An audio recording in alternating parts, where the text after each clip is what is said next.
নমস্কার, আপনারা দেখছেন অভিজিৎ অফিসিয়াল। আমি অভিজিৎ।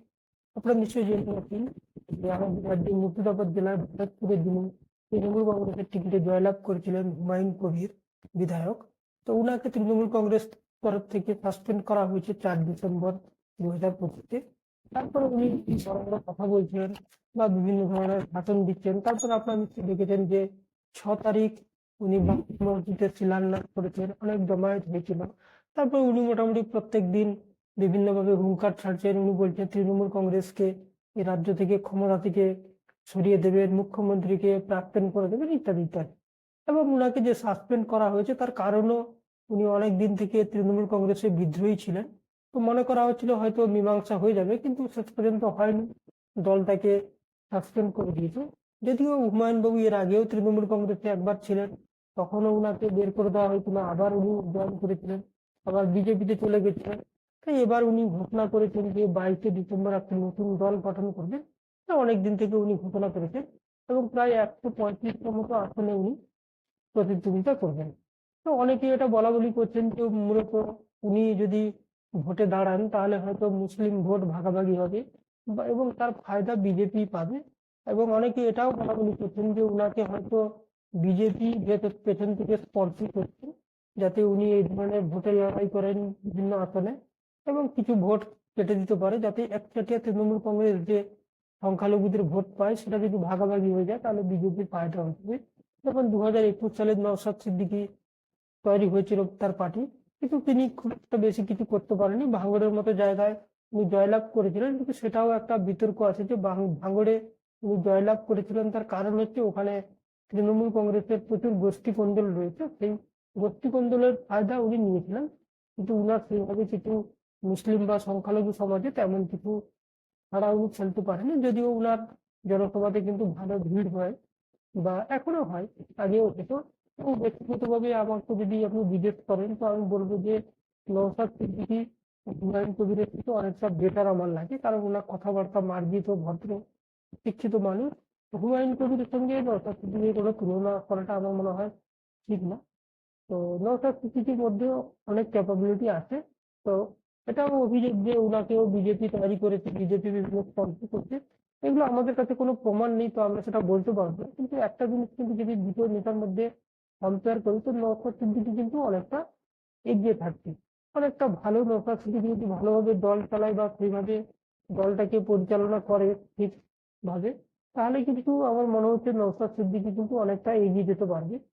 হুমায়ুন কবিরের খুব একটা, যেটা অনেকে বলা বলি করছেন যে বিশাল ক্ষতি করে দেবেন, বা উনি যেটা বলছেন যে প্রাক্তন করে দেবেন মুখ্যমন্ত্রীকে বা তৃণমূল কংগ্রেসকে ক্ষমতা থেকে সরিয়ে দেবে, আমার যেটা মনে হচ্ছে বা আমি বিভিন্ন জায়গায় খবর নিয়ে যেটা জানছি যে তেমন কিছু হুমায়ুন কবির কিছু করতে পারবে না। হ্যাঁ, মুর্শিদাবাদ জেলায় যেখানকার উনি বিধায়ক ভরতপুর বা উনার যে আগের কেন্দ্র ছিল রেজিনগর, ওই জায়গাগুলোতে ওর কিছু ফ্যান ফলোয়ার আছে। তো ওই জায়গাগুলোতে কিছু ভোট উনি তৃণমূল কংগ্রেসের কাটতে পারে।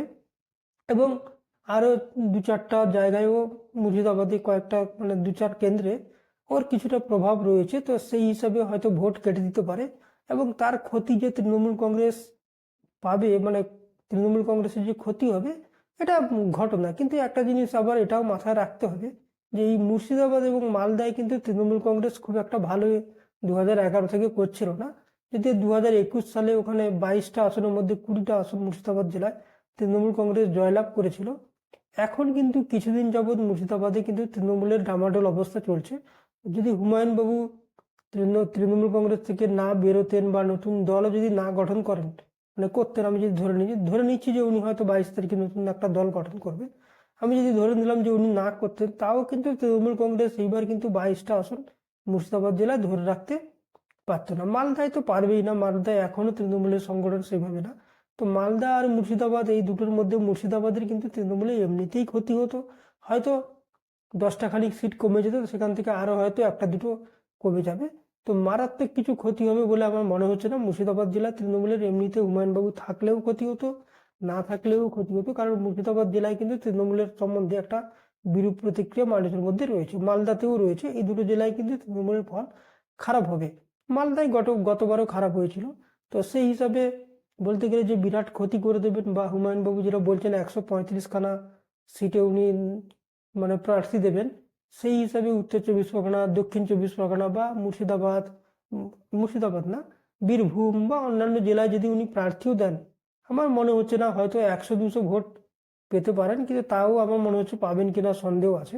অন্যান্য জেলায় উনার কোনো প্রভাব প্রতিপত্তি নেই, যেটা নওশাদ সিদ্দিকীর তবু কিছুটা আছে, উনার সেরকম কিছু নেই। উনি খুব একটা অন্য জেলায় ভোট কাটতে পারবেন কিনা বা পারবে বলে আমার কোনো মনে হচ্ছে না। হ্যাঁ, মুর্শিদাবাদ জেলায় উনি হয়তো যদি নতুন দল গঠন করে ক্যান্ডিডেট দেন, তো মুর্শিদাবাদ জেলায় হয়তো উনি কয়েকটা আসন পেয়ে যেতে পারেন, বা নাও পেলে ভোট কাটাকাটি করে হয়তো তৃণমূলের কিছু ক্ষতি করে দিতে পারে। তৃণমূলের এমনিই মুর্শিদাবাদে ক্ষতি হবে, এটা বলার কিছু নেই। তো সেই হিসাবে আমি বলবো যে খুব একটা তৃণমূলে উনি ক্ষতি করতে পারবেন বলে মনে হচ্ছে না। অন্যান্য জেলায় তো হবেই না, মুর্শিদাবাদ জেলায় যেটা উনি থাকলেও হতো, না থাকলেও হতো, তৃণমূলের কিন্তু সম্বন্ধে মুর্শিদাবাদ জেলায় খুব একটা রেপুটেশন ভালো না। মালদাতেও নেই, সংগঠনও খুব একটা ভালো নয়, মুর্শিদাবাদেও নেই, মালদাতেও নেই।